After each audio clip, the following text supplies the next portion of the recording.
Salutations la jeunesse, c'est Marco Polo, comment ça va? Aujourd'hui on se retrouve pour parler des fameuses scènes coupées de la saga Harry Potter. On va les découvrir ou les redécouvrir et de toute façon il n'y en a jamais assez. Et dans cette vidéo on va se pencher sur 9 scènes coupées d'Hermione Granger dans la saga Harry Potter. Je te préviens, certaines images seront un peu moins qualitatives que d'autres, hein, mais bon on fait avec ce qu'on trouve quoi finalement. Et avant d'attaquer, je te suggère d'aller découvrir à la fin de cette vidéo le contenu que je propose sur ma deuxième chaîne Marco Polo TV. Pour te faciliter la tâche, je te mettrai le lien en description et dans l'écran de fin. Mais cette vidéo j'ai pas envie de la faire comme d'habitude avec ce décor dans ce cadre, j'ai envie de faire ça un petit peu plus chill parce que je vais les découvrir avec vous, on va les regarder ensemble ces fameuses scènes coupées et du coup on va faire ça tranquillement dans un autre cadre sur mon canapé quoi, celui-ci hein.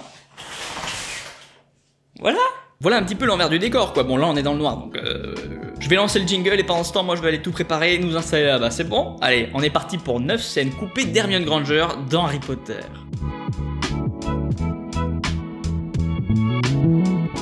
Voilà, je te pose là, ce sera très bien comme ça, on est bien mieux que là-bas, voilà. Alors, on va regarder 9 scènes coupées d'Hermione Granger dans Harry Potter, et on va commencer tout de suite par la première. Regarde-toi, en train de jouer avec tes cartes, tu es pitoyable. Pitoyable, ça commence. Les insultes. Madame Granger. On va bientôt passer nos examens de fin d'année. Je suis prêt. Pose-moi une question. Ron, il va au culot quoi. Ron, pose-moi une question quoi. Le mec, il a pas peur. Très bien. Quels sont les 3 ingrédients essentiels dans la potion d'amnésie? J'ai oublié. Voilà. Qu'est-ce qu'il fait? Il se rétame. Quand on sait pas, on l'ouvre pas, mon gars. Et si jamais tu tombes sur cette question à l'examen, qu'est-ce que tu feras? Je copierai sur toi. Ça c'est quelqu'un qui va s'en sortir dans la vie. Voilà. Il sait pas, qu'est-ce qu'il fait? Il s'adapte. Il copie sur Hermione Granger. Je me reconnais un peu en Ron là quand même. Sûrement pas. Et puis d'ailleurs, d'après le professeur McGonagall, ce jour-là, on va nous distribuer des plumes ensorcelées qui empêchent de tricher. Je trouve ça choquant. Choquant. C'est comme si on ne nous faisait pas confiance. Encore Dumbledore. Le pauvre Neville, toujours la victime quoi, le pauvre, voilà. Ouais. Je vais lancer un contre-sort. Non, ça va comme ça. Tu feras en sorte que mes genoux prennent feu. Si vous voulez vous donner la peine de regarder, vous verrez que mes sourcils ont complètement repoussé. Ah c'est qu'elle se moque la petite Hermione hein. Et mon contre-sort. Ils étaient quand même vraiment petits hein, dans ce premier film. Et c'est plutôt bien fait parce qu'on voit vraiment des petites histoires d'enfants. Et c'est plutôt drôle quoi. Sympa cette petite scène là, sympa hein, de voir un petit peu les coulisses des examens, de tout ça. Sympa. On passe directement à la suivante quoi, on va pas perdre de temps. Harry. Stylé ces périodes dans Harry Potter où il neige, où c'est l'hiver là franchement, j'ai envie d'y être. Tu dis n'importe quoi. Non, je ne savais pas que je parlais fourche-langue. Qu'est-ce que j'ignore d'autre à mon sujet? Bah t'ignores que t'as une coupe de merde mon pote. Ils ont un ton quand même de voix, c'est abusé hein. Qu'est-ce que j'ignore d'autre à mon sujet? Qu'est-ce que j'ignore d'autre à mon sujet? Un peu abusé quand même non? Peut-être qu'on peut faire quelque chose. Même quelque chose d'horrible. Et ne pas savoir qu'on l'a fait. Tu ne crois pas ça, Harry. Tu ne crois pas ça Harry? Je sais que tu ne le crois pas. Je sais que tu ne le crois pas. Et si ça peut te consoler, Malfoy aussi reste ici pendant les vacances. Je ne vois pas comment ça peut consoler quelqu'un. Parce que dans quelques jours, le polynectar sera enfin prêt. Dans quelques jours, nous saurons vraiment qui est l'héritier de Serpentard. Suspense. Maligne la petite Hermione Granger. Oh, classique hein, une petite scène assez simple mais plutôt sympathique j'ai envie de te dire. Mais bon, ça reste du calibre d'une scène coupée quoi. Eh ben écoute, on passe à la 3e scène. Tom, Elvis, Jedusor. Attendez, je connais ce nom. Pourquoi je connais ce nom? Le soir où j'ai été en retenue, on m'a fait astiquer tous les trophées en argent. Il a eu une récompense il y a 50 ans. Pour service rendu à l'école, un truc comme ça. Il y a 50 ans, tu en es sûr? Oui. Pourquoi? Tu ne te rappelles pas ce que Malfoy vous a dit? La dernière fois que la chambre était ouverte... C'était il y a 50 ans. Toujours là pour éclairer les autres hein, cette petite Hermione. C'est fou hein. Bon, des preuves de son sérieux et de ses connaissances, on en a déjà pas mal dans la saga, donc finalement... Est-ce qu'elle est vraiment utile celle-ci? Bon... Mais ça veut dire... Que Jedusor était ici à Poudlard quand ça s'est passé. Il en a peut-être parlé dans son journal. Il est possible qu'il ait su où est la chambre. Comment on l'ouvre. Et même quel genre de créature vit dedans. Après la scène est sympa, franchement, elle montre que Ron a finalement vu une médaille de service rendu au nom de Tom Jedusor. C'est quand il avait accusé Hagrid d'avoir tué Mimi Géniard en quelque sorte. Et bon, c'est juste une scène de petit raisonnement de la part d'Hermione, donc bon, est-ce que c'est vraiment utile? Je ne crois pas, c'est bien que ce soit une scène coupée. Mais c'est cool de les avoir en scène coupée parce que ça rajoute un petit peu de contenu, un petit peu d'infos quoi. Si j'ai raison, l'auteur de ces agressions n'aimerait pas que ce journal traîne n'importe où. Tu es d'accord? Oui, je suis d'accord. C'est une brillante théorie, Hermione, mais elle a un petit défaut. Il n'y a rien d'écrit dans ce journal. Bim dans ta gueule, Hermione. Et ben allez, on passe à la scène suivante. Le petit patin rond. And this bloody cat ate my rat. That's a lie. It is not, and you bloody well know it. Conflit d'animaux là, hein. Là, petite tension qui naisse. Hein. D'ailleurs, petite scène des Gryffondors en pige, hein, tranquille, au calme. Est-ce qu'on peut revenir 2 secondes sur la gueule et la coupe derrière de Percy? Je crois que c'est Percy. En fait, c'est un petit peu tellement flou que je vois pas trop, mais on dirait Percy avec une sacrée coupe quoi. Ça lui va bien les petites couettes là, Hermione. La salle commune, la petite cheminée, tout ça là. Bon, tu sais quoi, je vais dormir avec eux. Hein. Allez, ciao. I can't believe it. I could have killed him. He was right there. He was close enough to touch. I could have killed him. Ah, ça me fout le cafard, ouais. Ça me fout le cafard. Bah, du coup, on passe à la scène suivante. Allez.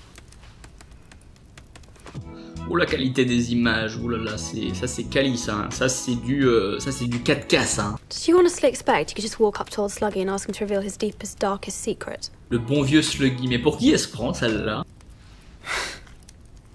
Honestly, Harry, sometimes I think the Daily Prophet should call you the Dim One. Nice. Toujours aimable, hein, Hermione. Toujours le mot pour donner le smile. Hein. Well, you're going to have to persuade him somehow. Now you've made it even harder. I'm going to bed. Hermione, I think Malfoy's leaving the castle. Et là, c'est le moment où en fait, ils vont parler de la carte du maraudeur, comme quoi Drago disparaît de la carte alors que finalement il va dans la salle sur demande. Voilà. I've seen it sometimes. Sometimes he just disappears off the map. That's not possible. No one can leave the castle these days. The map's wrong. The map's never wrong. Good night, Harry. Bonne nuit, Hermione. Je voulais te dire, la dernière fois, j'ai entendu que tu ronflais la nuit, donc si tu pouvais essayer de trouver un moyen pour pas ronfler, ça m'arrangerait, quoi. Voilà, merci. Bonne nuit, ciao. Ok. That is the key. The flatter the better. Try that. Ok, on part sur des ricochets, hein. Ron qui fait des ricochets, qui va montrer à Hermione comment faire. Flick the wrist. Plutôt bon, Ron, hein. Ouais, ça va, il gère, quoi. Whoa. Wow, you're really good at it. So what, kind of like that? No. Est-ce qu'on revient sur ce lancer d'Hermione, là, sans déconner? Elle croyait vraiment que ça allait rebondir? Elle est pas faite pour les ricochets, hein. Autant elle est forte dans plein de domaines, autant les ricochets, c'est pas trop son truc, hein. Ah bah tiens, le coup de ah bah tiens, je te montre le geste, nanana. Ça va se pécho cette histoire, hein. Là, ça se pécho. Hein. Oui, vas-y, que je te prends la main, vas-y. C'est un peu mieux, ouais. Je suis même en train de me demander si elle faisait pas semblant de mal lancer. Allez, que je te remontre avec le bras, allez. On est clairement sur une scène où Ron se prend pour un professionnel du ricochet. Bon, petit bilan de cette scène, on peut avoir 2 avis. Soit on se dit, bon, c'est une scène qui sert pas de ouf dans le film, et du coup elle a rien à faire dans le film, et donc ils ont bien fait de la mettre en scène coupée. Ou alors on peut se dire que ça manquait un peu de liant entre Ron et Hermione. Leur relation tombe peut-être un petit peu trop comme ça du ciel, et du coup ça aurait été bien de montrer quelques moments un petit peu plus, mais bon. En tout cas, moi j'ai bien kiffé la scène, voilà, je suis un peu déçu du niveau d'Hermione, mais Ron, en tant que coach et professionnel du ricochet, était là pour la mener vers la victoire. Et pendant que les deux font des ricochets et sont en train de s'amuser tranquillement, que fait Harry? Je crois qu'il se fait chier, hein. You sure that's hers? Ça va préparer du polynectar là, hein. Positive. How will we know what it is when we get in there? Horcruxes can be anything. I'll know. How? Harry parle de ressenti, il sait qu'il reconnaîtra le Horcrux, mais il sait pas comment, mais il le sait, il le ressent. Et Hermione, ça lui va pas. Hermione, elle veut absolument comprendre la chose, elle est plus terre à terre, elle est plus sur le scientifique, quoi, j'ai envie de te dire. I don't know how to explain it, but I'll know. This is the closest I could find to what you described. Perfect. Thank you, Fleur. Madame Fleur de la Cour, la styliste, vient nous fournir des vêtements. Hein. You're leaving, aren't you? In the morning. And Griphook? He's coming with us. Listen, I know goblins. If you struck any kind of bargain with Griphook, you must be exceptionally careful to live up to it. Et puis voilà quoi, pas grand chose d'autre. Hein. Ça aurait pu être un peu une scène de mise en contexte avant, une scène importante pour qu'on comprenne là où ils veulent en venir. Mais bon, ils ont réussi à faire sans, donc elle ne servait pas vraiment. Je pense qu'on est tous d'accord là-dessus. You need us, Harry. Petit moment complice, petit moment de confidence. Just do me a favor. Les cheveux au vent. When I'm around, keep the snogging to a minimum, please. Like that's going to happen. Oui, bien sûr, bien sûr, ça ne risque pas d'arriver, ouais. Besides, he's barking. Oh, he says the same thing about you. C'est un peu le moment où ça se dragouille pas mal, quoi, là. Hein. Là, on est un petit peu dans la séduction et dans le doute. S'ils savaient à ce moment-là qu'ils allaient avoir des gosses et tout... Yes, but I'm exceptionally perceptive. You're brilliant. Un peu narcissique aussi, quand même, celle-ci, hein. You're both brilliant. Quel ami, ce Harry. Le petit regard de la fin là, ça m'a fait rire. Sympa cette scène, j'adore cet endroit là où on voit aussi plusieurs fois Dumbledore, etc. Je trouve magnifique cet endroit et j'ai bien aimé cette scène. Allez, on passe à la 9ème scène.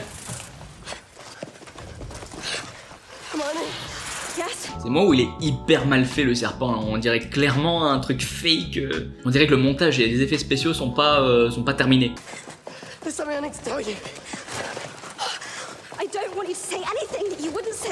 Oui, bien sûr, oui.